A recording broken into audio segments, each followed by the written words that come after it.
Dino Thunder was one of the better seasons of Power Rangers, with great characters and Tommy coming back. The season was the next generation to the original Mighty Morphin Power Rangers, with storylines redone for a modern audience. Well, at the time. Many of the Power Rangers games can be hit or miss, but what about the Dino Thunder one for the GameCube and PS2? Don't you play as the Zords?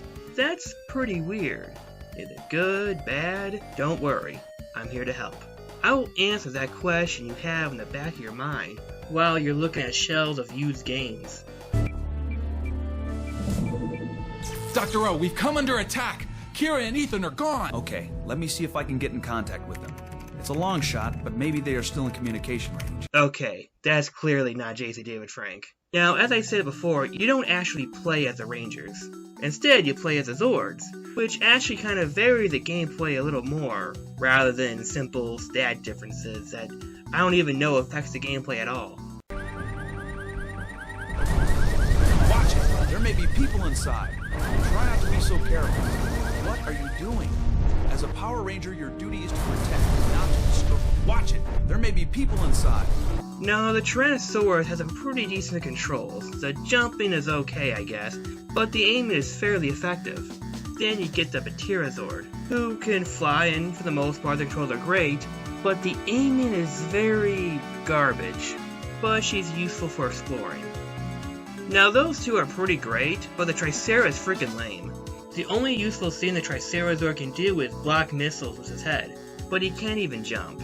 It's very weak compared to the Triano and the Patera. You could also play with the auxiliary Zords like the Parasaurozord, the Metrozord, the Caliphazord, and that's it. Now the difference between these Zords and the others? I don't know. They're really only useful for one mission each. I have heard some people say this game is hard. Now, I'm not the best at video games, I admit that. But I'm not seeing it when it comes to the main story, I guess. You do missions in the game, but most of them are tutorials, because the Zords you use are spread apart. And most of these missions are fairly easy. Some of them were very stupidly easy, like this side mission over here. I've located Mesogog's base that's being used to manufacture his giant army. It's not going to be easy, but I know you have the skills as a team to take it down. You'll have to combine the powers of each of your 4 Zords in order to destroy the energy crystals. Gee, I wonder which Zord I should use. What the f***? Why isn't it working?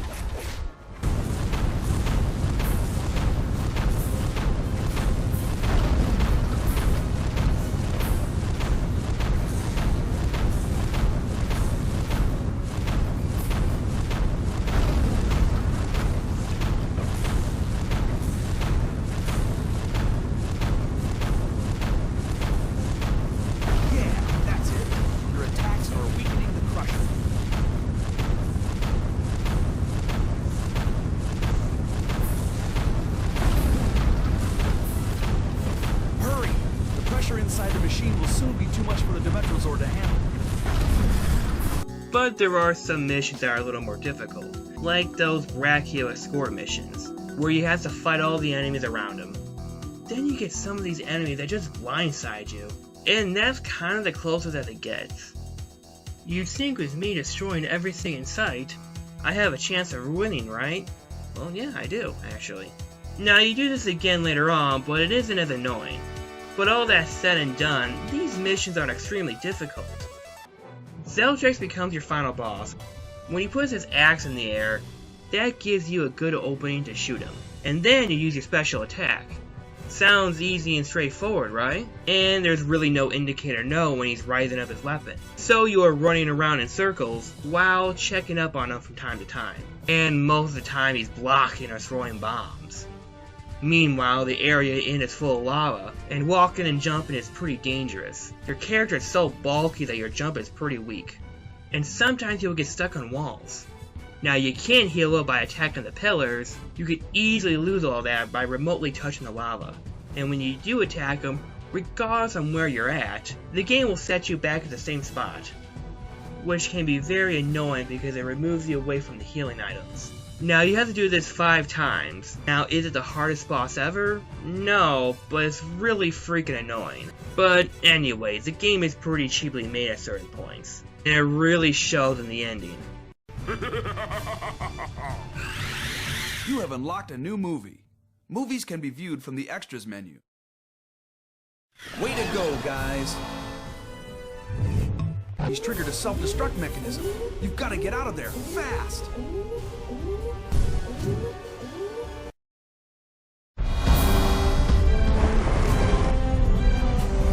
Neat. The graphics are passable, it's an old game of course, but the Zords look fairly alright. But the title music is interesting. I don't know, but something about it sounds like the background music for the post-Zordon era Saban seasons.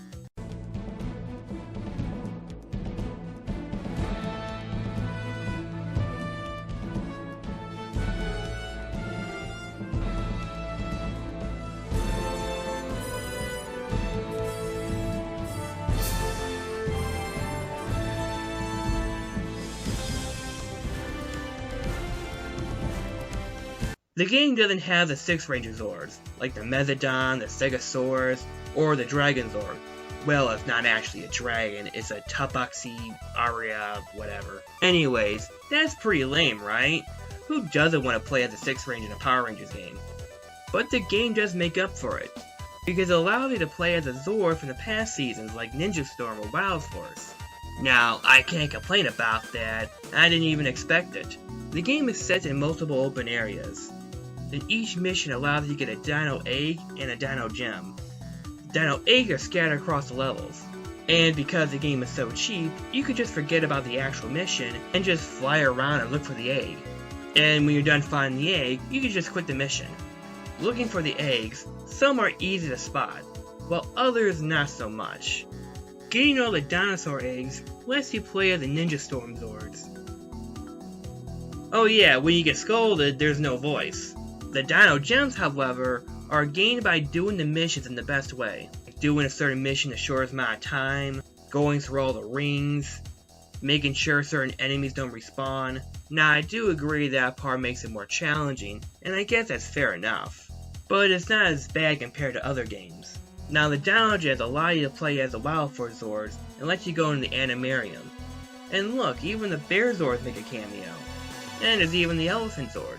And that's kinda it for this game. I only played this for a day and a half and got through most of it. Other than collecting the Zords, most of it is just playing minigames. It's very cheap and low budget, but it's still enjoyable. And it's also a very different take for a Power Rangers game. Overall, it's not too bad. And there you have it. Now you know about the video game adaptation of a decade and a half long season of Power Rangers that you might have little to no interest in. If you don't know, now you know. So I hope you enjoyed. If you want, you can see some of my other videos. Hope to see you soon.